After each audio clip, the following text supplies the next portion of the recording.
At some point, as an online service provider, you'll probably start wondering whether it's time to raise your prices. Maybe your calendar is filling up. Maybe you're not getting enough leads to know if you're even ready. Either way, before you touch that number, there are three areas of your business you need to evaluate first, and I'm going to walk you through it. Because changing the price of your services affects more than your revenue. It affects your lead generation, your messaging, and how you provide your programs and services to your clients and customers. Sometimes your business is telling you it's time to raise your prices. Other times, it's pointing to a completely different problem. But by the end of this video, you'll know whether your business is actually ready for a price increase, how to test a higher price strategically, and what else you need to consider before making that decision. The first place I look is your lead generation, not because I'm counting leads, but because I'm looking at the information those leads are actually giving us. Before we change something as important as your pricing, we need to ask one simple question. Do we actually have enough information to make that decision? Now, if you're sitting there thinking, Leah, I don't have enough leads, don't click away just yet. That's information too, because each answer leads us to the next question. By the time we get through these areas, you'll know whether your business is actually telling you to raise your prices or whether you need to address something else first. Having a lot of leads doesn't automatically mean you should raise your prices. Having very few leads doesn't automatically mean you shouldn't. It simply tells us how much information we have to work with. So ask yourself, have enough people actually seen your offer? Are people buying it? How many people have said no? Are you starting to notice any patterns? Because there's a big difference between making a pricing decision based on one conversation and making one based on the patterns your business keeps showing you. Right now, we're not looking for answers. We're looking for patterns inside your business. Because now that we know how much information we have to work with, the next question becomes, what is that information actually telling us? Let's start with who's actually giving us that information. Are these actually the clients you want to serve? For me, the answer was yes. I loved working with the clients I was serving. The problem wasn't the clients I had. The problem was I couldn't build a sustainable business serving them the way I was serving them at that time. I was doing way too much. The service I provided required a level of support I could not provide long term, and I would have needed even more clients inside that service to reach my income goals. There was no reasonable way for me to keep delivering it that way and continue growing my business. So I didn't make some enormous pivot. I adjusted how I delivered my services and who that particular service was designed to support.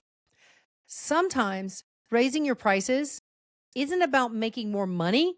It's about making sure you're serving the right clients in a way your business can actually support. Now it's your turn. Take about 30 minutes and look back at the clients who've come through your business, not through a people-pleasing lens, through a business owner's lens. Ask yourself one question. Are these actually the clients I want to keep serving? If the answer is yes, then the next question is whether the way you currently provide your services can continue to support them. Can you actually afford to keep serving them this way? Sometimes the answer is no. That doesn't mean you stop helping them. It may simply mean you need to change how you help them. Now, before we answer the question, should I raise my prices? There's one more thing we need to evaluate. The most valuable source of your information you have is your paying clients. They're the ones experiencing your service. They're the ones who can tell you where they're getting stuck, what they love, and what's actually helping them get results.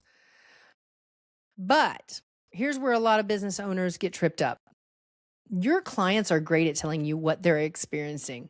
They're not always the best people to tell you how to fix it. That's where you step in as the leader of your service-based business. Your job isn't to react to every suggestion.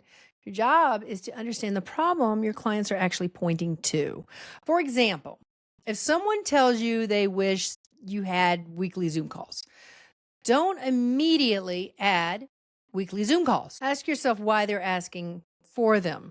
Do they need reassurance? Do they simply need a different way to communicate with you? Or are they uncomfortable because it's different from what they're used to? Those are completely different problems, and they don't all require the same solution. So while you're looking through that feedback, Ask yourself something else. What parts of serving these types of clients do I actually enjoy, and what kinds of conversations leave me energized instead of exhausted? Because your service should work for both of you. The goal isn't to react.